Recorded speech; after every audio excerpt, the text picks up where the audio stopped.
Congress abandons bid to reverse Trump deal with ZTE file. In this May 8, 2018, file photo, Chinese men pass by a ZTE building in Beijing, China.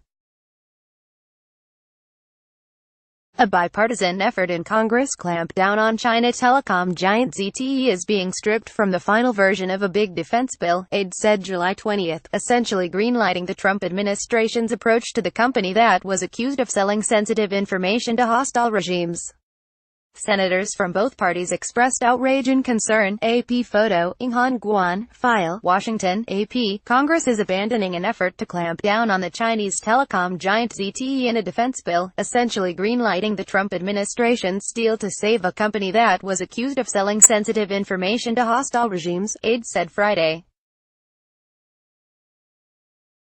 Senators from both parties expressed outrage Friday that the revised defense legislation, which will be unveiled early next week, cuts a provision to reinstate penalties and restrict the Chinese company's ability to buy U.S.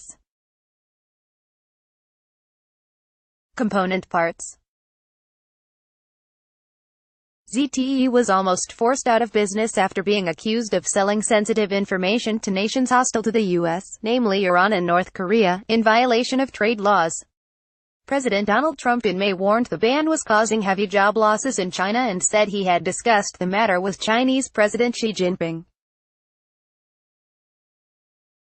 The Commerce Department reached a deal with ZTE to lift the ban in June, allowing the company's business with the U.S. to resume. Sen.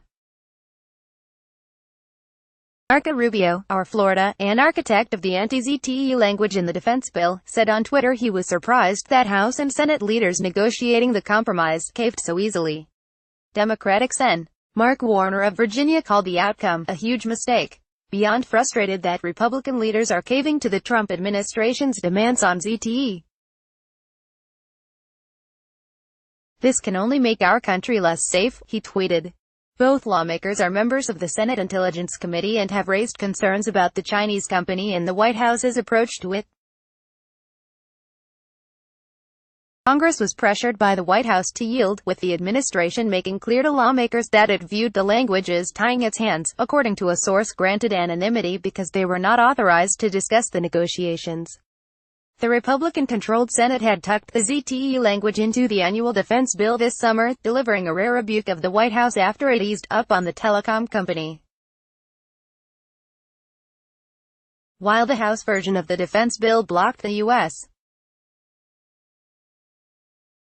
government purchases and contracting with ZTE, the Senate version went further, reinstating penalties on the company and blocking export provisions.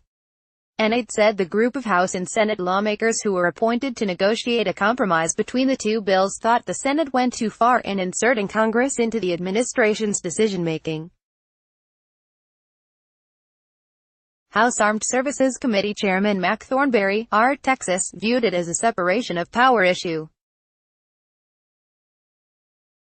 The aide was granted anonymity because the person was not authorized to discuss the talks.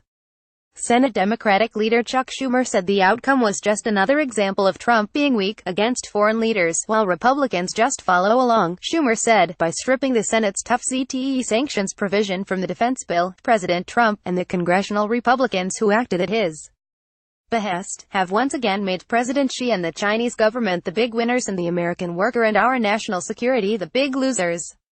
The Commerce Department barred ZTE in April from importing American components for 7 years after concluding that the company deceived U.S.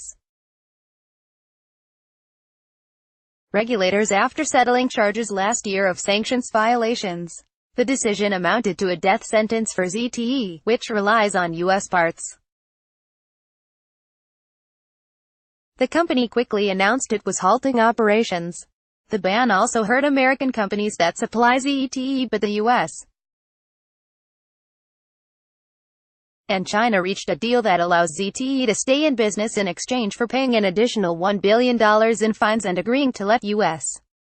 regulators monitor its operations. Follow Mascaro on Twitter at https://twitter.com/LissaMascaro. Copyright 2018 The Associated Press. All rights reserved. This material may not be published, broadcast, written or redistributed.